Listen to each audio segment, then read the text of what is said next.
So anyone who says, well, it's just the way government is, well, yes, it's big government, and it's a problem with every big government, but it's also directly related to man in power. When Bush was in power, it was used for international spying, but now it's turned inward. Because remember, back when Napolitano became Homeland Security Chief, what did she say? The real threat to safety in this country is not overseas terrorists, it's domestic.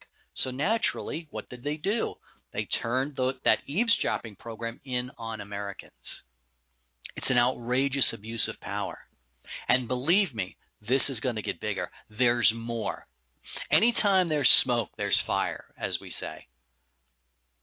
The NSA has cataloged, investigated, and tracked the movements of almost every American in the United States. Are you comfortable with that? People say conservatives are a bunch of hate mongers. They just want to enforce their religion on the American people. They want to enforce their morals on the American people. Conservatism is about small government. It's about restricting the power from those that should have at least government. You have to look at it as a big picture. They are cataloging, tracking, and monitoring American citizens. They are buying massive amounts of ammunition. They are trying to ban guns.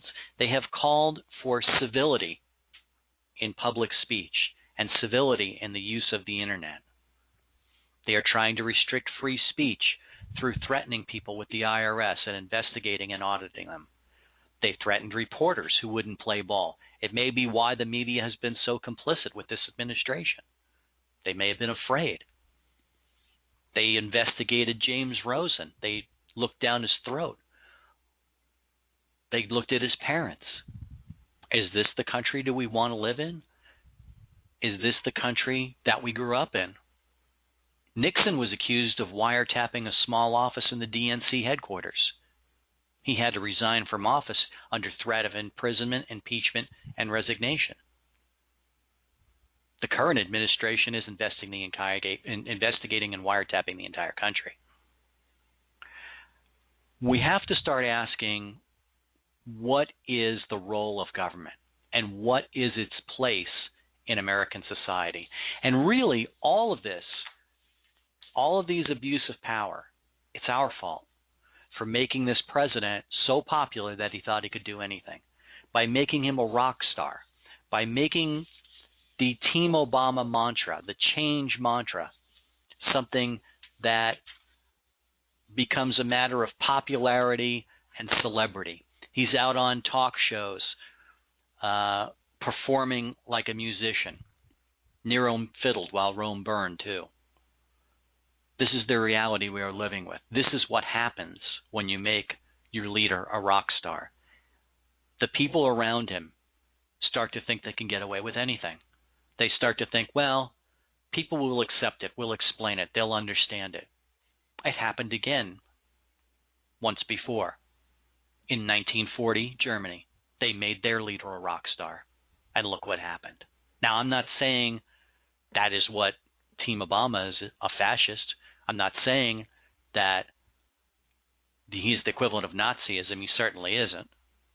I mean, there's such a disparity there, it's not funny. Nevertheless, when we do things like that, when we make leaders our rock star, when we make leaders so popular that they can get away with anything, I think his popularity is still at 49 or 47%. This is what comes of it. It doesn't. You don't have to vote power into power. You simply have to accept it. You have to say, well, the investigation into Benghazi is just political. Well, there's no real direct tie. The president didn't order the IRS to do this. It's still abuse of power. When we make people popular to the point where they can do whatever they want, they will do whatever they want. When they think they can do something, they will. That is the nature of power. Power corrupts absolutely. And I want you to think about that a little bit. We're going to go to a commercial.